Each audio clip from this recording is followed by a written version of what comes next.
외국 자본이 투자하는 영리병원을 제주도에 설립하는 계획을 정부가 추진하기로 했습니다. 설악산 제2케이블카 설치 계획도 발표해 환경단체들의 반발이 나왔습니다. 오늘 나온 주요 뉴스들 알아보죠. 황준호 뉴스 취재팀장 나와 있습니다. 어서 오십시오. 예. 박근혜 대통령이 카지노 설립을 허용하는 방안을 추진하기로 했다. 이런 내용을 조금 전에 전해드렸습니다만 이것 말고도 여러 가지 내용들이 더 있어요. 예, 여러 가지가 있습니다. 박근혜 대통령이 오늘 무역투자진흥회의에서 제주도에다가 외국 영리병원인 싸널병원의 설립을 허용하겠다는 방침을 밝혔습니다. 이 중국 자본이 총 505억 원을 투자하는 싸널병원인데요. 중국 관광객들에게 피부관리, 또 성형 서비스 이런 것들을 전문으로 제공할 예정인 그런 병원입니다. 이미 지난해 2월에 보건복지부에다가 설립 계획서를 제출하기는 했지만 당시에는 이 병원이 응급상황 대치 능력이 부족하다. 또 투자 개방형 그런 병원을 허용할지에 대해서 검토해야 된다. 이런 이유 등으로 승인이 보류됐었습니다. 오늘 결정으로 보건복지부는 다음 달에 승인 여부를 최종적으로 결정할 예정입니다만 대통령이 발표한 사항을 뒤집을 리는 없어 보입니다. 만약 이게 결국 허가가 나면 국내에 외국 자본이 투자한 영리병원 제1호가 탄생하게 될 예정입니다. 여기에 대해서 보건의료노조는 자본만 외국 자본일 뿐이지 내국인 진료가 가능한 국내 영리병원하고 다를 바가 없다라고 지적했습니다. 네. 자, 그리고 설악산에 케이블카를 추가로 설치하자 이런 얘기도 나왔어요. 예, 강원도 양양군에 설악산 제2 케이블카를 설치한다는 계획도 오늘 회의에서 발표가 됐습니다. 설악산 제2 케이블카는 환경 파괴 문제, 또 지자체에다가 재정 부담이 크다 이런 게 우려된다는 이유로 국립공원위원회가 2008년과 2012년 두 차례나 부결시켰던 그런 사안입니다. 그렇지만 오늘 정부는 관광 콘텐츠 분야 활성화를 위한 과제 중의 하나로 설악산 제2 케이블카 건설을 추진하겠다고 밝혔습니다. 또 나아가서 전국의 유명한 산에는 케이블카를 더 설치하는 방안, 그리고 산지 관광 활성화를 위해서 휴양형 호텔이라든지 의료시설 이런 것들이 들어설 수 있도록 산지 관광 특구를 도입하는 방안도 발표했습니다. 이 산지 관광 특구로 지정이 되면 산지 관리법이라든지 또 산림보호법 이런 것들, 그런 관련법들의 규제가 일괄 해제되게 됩니다. 네. 자, 환경단체들 반발이 어느 정도입니까? 예, 오늘 즉각 녹색연합이 긴급 성명을 발표하고 박근혜 정부의 창조경제는 사라져버리고 삽질경제만 남은 현실이 개탄스럽다고 말했습니다. 녹색연합은 관광 콘텐츠 분야 투자 활성화는 허울일 뿐이고 본질은 이명박 정부의 각종 난개발 사업과 다를 바 없다고 지적을 했습니다. 특히 이 설악산 제2 케이블카 건설 같은 경우는 이명박 정부에서도 부적절하다고 했던 사안인데 박근혜 정부가 그런 평가를 2년 만에 뒤집어서 사회 갈등을 재현하고 있다고 비난했습니다. 네. 자, 그리고요. 경제 분야 소식 한 가지 짚어보죠. 하나은행과 외환은행 합병 문제가 대두되고 있습니다. 예, 외환은행은 지금도 이미 하나금융지주의 자회사기는 합니다. 하나금융지주가 론스타로부터 외환은행 주식을 사들이면서 재작년 2월에 외환은행을 편입시켰습니다. 그런데 당시에 노사가 두 가지 약속을 했습니다.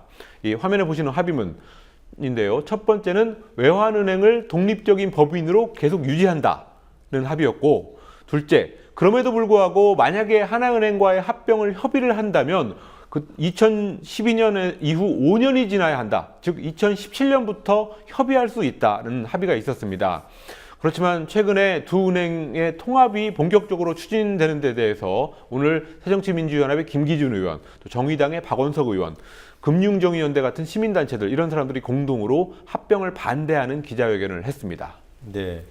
그 합의서를 지키지 않았다는 이 이유 외에 또 다른 이유가 있습니까? 예, 먹튀 논란이 있었던 론스타가 외환은행을 과거에 지배하면서 나타났던 수많은 문제들 이런 것들을 지금도 계속 캐내고 따져야 되는데 이 외환 하나은행의 통합으로 그 문제들이 희석되고 묻혀버릴 수 있기 때문에 반대한다 이런 입장을 내놨습니다. 특히 최경환 경제부총리가 최근에 과거에 론스타 문제에 관련됐던 고위공직자들의 인사이동을 주도적으로 했다 이렇게 알려져 있습니다. 이런 상황을 종합할 때 론스타의 어두웠던 흔적을 빨리 지워버리려는 그런 수순이 아니냐라는 게 오늘 기자회견 참석자들의 주장이었습니다. 네. 자, 어제 교육부가 EBS 교육 역사 교재에 개입했다는 그런 예. 내용을 보도했습니다만 개입 사실이 또 있군요. 예, 교육부가 EBS 수능 교재인 필수 한국사 지필진에게 박정희 대통령의 유신 독재 내용을 축소하고 또 친일 성향의 교과서 내용을 반영하라라는 요구했다는 사실을 어제 전해드렸습니다만은 과거 또 삼총교육대 관련 내용을 빼라고 지시했다는 사실이 추가로 밝혀졌다고 교육 전문 매체 교육희망이 보도했습니다. 삼총교육대는 1980년 전두환 신군부 세력이 사회를 정화하겠다는 명분으로 무자비하게 인권을 탄압했던 군사훈련 기관입니다. 여기에 대해서 교육부는 그런 지시가 있었다는 걸 사실상 인정하면서 이거는 난이도가 너무 높아서 학생들이 학습 부담을 느낄까 봐서 빼라고 지시했다 이렇게 해명을 했습니다만은 이 삼총교육대 건 하나 넣는 게 뭐가 그렇게 어렵다는 건지 납득할 수 없다는 반응이 많이 나오고 있습니다.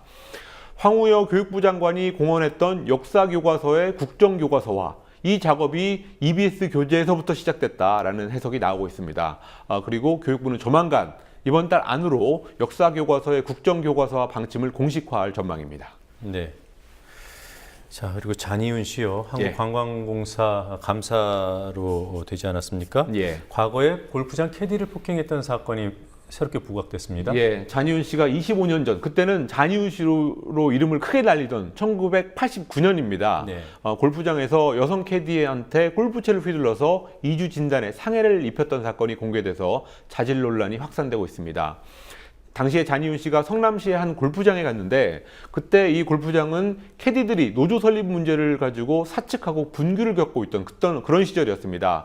그때 잔이윤 씨 일행에 사측의 인사들과 한 명이 있었는데 이걸 본 캐디들이 그 일행의 사진을 찍었고 잔이윤 씨가 그 카메라에 필름을 뺏으려는 과정에서 몸싸움이 벌어지게 됐다고 합니다. 그때 격분한 잔이윤 씨가 골프채를 들고 그 캐디를 쫓아갔고 그 캐디는 비탈길에 넘어져서 전치 2주의 뇌진탕 진단을 받았다고 합니다. 네, 25년 전 1989년 사건. 예. 이게 지금에 와서 부각된 특별한 이유가 있습니까? 예, 일단 그 보훈 논란 때문에 부각이 됐는데요. 그때 당시에 캐디 유 씨를 위해서 치료비 배상 소송을 무료로 벌려냈던 변호사가 지금 이재명 성남시장입니다. 이 이재명 시장이 지난 9일에 이 사건을 페이스북에 공개하면서 다시 한번 조명을 받게 됐습니다. 그러면서 이재명 시장은 당시에 캐디가 5mm만 더 가까이 있었더라도 골프채에 머리를 맞아서 죽었을 거다라고 하면서 낙하산도 좀 그럴듯한 사람으로 해야지 국적 회복을 시켜가면서 이런 사람을 감사로 임명하느냐라고 정부를 비판했습니다. 네. 자, 극우 세력이 국부라고 떠받들고 있는 인물이죠. 예. 이승만 전 대통령 관련된 자료가 공개됐습니다. 예, 민족문제연구소가 1910년대 후반 그리고 1920년대 초반 사이에 이승만 전 대통령의 행적이 담긴 사료를 여러 가지 발굴했다고 경향신문이 보도했습니다. 당시 이승만은 하와이에 있는 한인 기독학교의 책임자였습니다. 그런데 한국인을 비하하는 친일 미국인 여교사를 감싸고 또 거기에 항의하는 한국 학생들을 처벌하라고 지시했다는 사실이 사료에 의해서 드러났습니다. 알렌 손버그라는 미국인 여교사였는데요. 한인 학교에 재직하면서 한국 사람들은 돼지와 다를 바 없다. 또 일본의 지배를 받아 마땅하다. 이런 발언을 계속 했다고 합니다. 여기에 참지 못한 학생 7명이 친일 발언으로 조국과 학교를 모욕한 교사를 제재해달라고 학교 측에 요구를 했습니다마는 이승만이 오히려 학생들을 가혹하게 처벌해야 된다라는 전보로 답했다고 되어 있습니다. 네, 또 다른 사료들도 있던 모양인데요. 예, 민족문제연구소는 이승만이 1918년 5월경에 남학생 기숙사를 지을 땅을 샀다고 소문을 낸 다음에 미국에 있는 한인 독립운동 단체를 상대로 해서 학교 건축 기금을 2차례 모집했다는 기록을 공개했습니다. 그렇지만 아무리 살펴봐도 이승만이 실제로 그 학교 부지를 사고 팔았던 기록이 찾을 수가 없어서 한인 사회를 상대로 해서 사기를 벌였다는 사실을 알 수 있다고 민족문제연구소가 설명했습니다.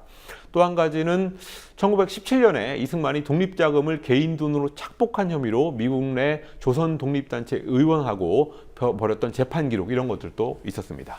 네. 자, 오늘 여기까지 보겠습니다. 수고했습니다. 예.